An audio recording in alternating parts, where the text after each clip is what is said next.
अस्सलाम वालेकुम व रहमतुल्लाहि व बरकातहू।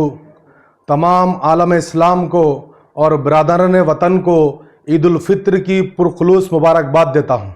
आप सभी को ईद मुबारक, खैर मुबारक। अल्लाह रब्बुल इज़्ज़त से दुआ गो हूँ कि अल्लाह तमाम मुसलमानों की इस माह करीम के महीने में जो इबादतें हुई है, जो रोज़े हमने रखे हैं, उन तमाम को अपने बारगाह में कबूल फरमा। जो ज़कात हमने दी है उसको कबूल फरमा। साथ ही साथ जहाँ कहीं भी मुसलमानों पर जुल्म हो रहा है, ख़ास तौर पे अरब के मुल्क में और ईरान में जो मुसलमानों के दुश्मन जो जुल्म कर रहे हैं, उनका खात्मा फरमा। ये दज्जाली फितने को ख़त्म फरमा। साथ ही साथ फ़लस्तीन के मुसलमानों की हिफाजत फरमा।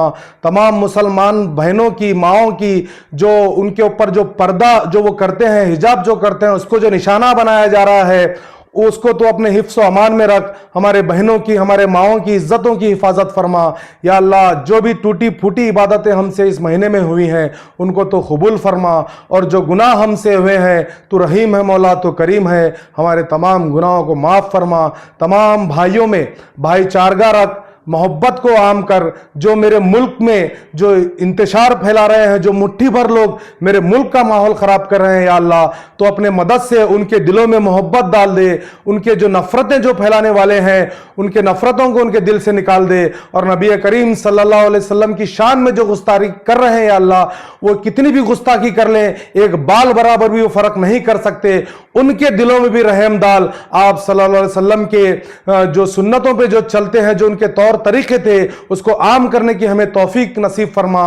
और हमें तमाम गरीबों की, मिस्कीनों की और तमाम यतीमों की मदद करने वाला बना। या अल्लाह, हमें हक पे रख। या अल्लाह, हमें हक पे रख। या अल्लाह, हमें हक पे रख। फिर एक बार आप तमाम को ईद उल फित्र की पुरखुलूस मुबारकबाद पेश करता हूँ।